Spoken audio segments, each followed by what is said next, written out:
स्वागत है, अभिनंदन है। आज हम बात करेंगे चैत्र नवरात्रि जो मार्च महीने में 2024 की इस बार किस तारीख को पड़ेगी, कब से प्रारंभ हो रही है उसके विषय में विस्तारित, और साथ में कलश पूजन का भी स्थापना की विधि व्यवस्था जानकारी हम सूक्ष्म सामान्य में जानेंगे। तो चलिए देर न करते हुए देखिए, हिंदू धर्म में नवरात्रि का विशेष महत्व है। नवरात्रि के दिन 9 दिन में माँ दुर्गा की पूजन, भगवान राम की पूजन विशेष करके मनाया जाता है। अलग अलग स्वरूपों की पूजा की जाती है। माँ दुर्गा को सुख समृद्धि की, धन की देवी कहा जाता है। चैत्र नवरात्र 9 अप्रैल से शुरू हो रहा है।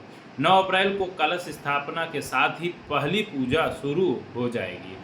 9 दिनों तक चलने वाली चैत्र नवरात्रि मंगलवार 9 अप्रैल को कलश स्थापना के साथ शुरू होगी। इसके साथ ही नववर्ष का आरंभ होगा। चैत्र नवरात्रि हिंदू नववर्ष के प्रथम दिन से आरंभ होती है। मंगलवार को कलश स्थापना होगी। चैत्र नवरात्रि के पहले दिन शुभ मुहूर्त में घट स्थापना का विधान है, अर्थात कलश स्थापना।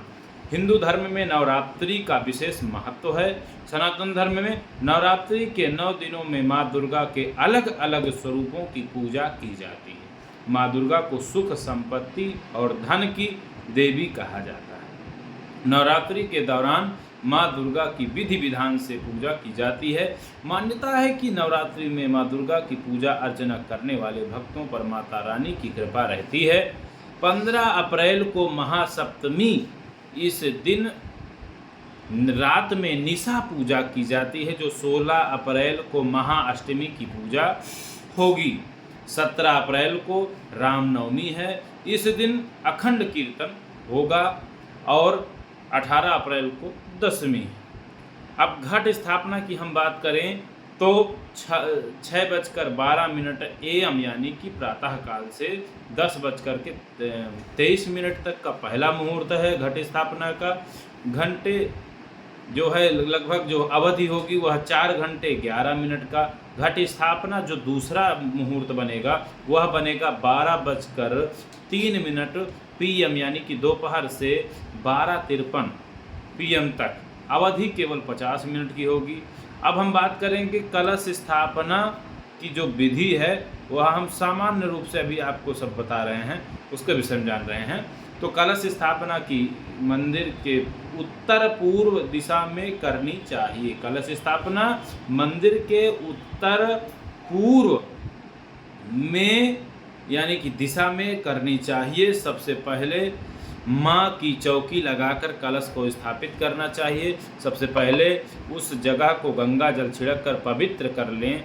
फिर लकड़ी की चौकी पर लाल रंग से स्वास्तिक कलश को स्थापित करें। कलश में आम का पत्ता रखें और इसे जल या गंगा जल से भर दें। साथ में एक सुपारी, कुछ सिक्के, दूर्वा, हल्दी की एक गांठ कलश में डालें। कलश के मुख पर एक नारियल लाल वस्त्र से लपेट कर रखें। चावल यानी अक्षत से अष्टदल कमल बनाकर माँ दुर्गा की प्रतिमा रखें। इन्हें लाल या गुलाबी चुनरी उड़ा दें। कलश स्थापना के साथ अखंड दीपक की स्थापना भी की जाती है। स्थापना के बाद माँ शैलपुत्री की पूजा करें।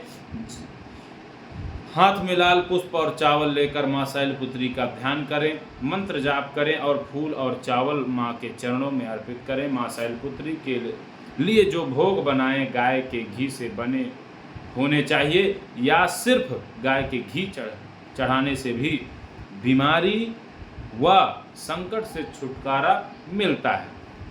तो यह थी आपको सामान्य और सूक्ष्म जानकारी जो नवरात्रि कलश स्थापना के विषय में, कलश पूजन के विषय में बताया गया, और विधि विधान से पूजा करने पर श्रेष्ठ फल प्राप्त होता है। तो वीडियो अच्छा प्रयास हमारा रहता है कि आपको वीडियो के माध्यम से अच्छे जानकारी देते रहें, और आप सब लोगों को इस प्रकार की जानकारी यदि अच्छी लगे तो आप हमें ज़रूर बताइए, कमेंट करते रहिए, ताकि हम आपको और भी जानकारी देते रहें। तो आपको मैं पुनः बताना चाहूँगा कि जब भी आप हमारे YouTube में नए हैं तो ज़रूर जुड़िएगा, क्योंकि हमारा प्रयास है और एक अच्छी स्थिति की आप सबको अच्छे से अच्छी जानकारी देते रहें। धन्यवाद। जय श्री राम, जय चित्रकूट धाम।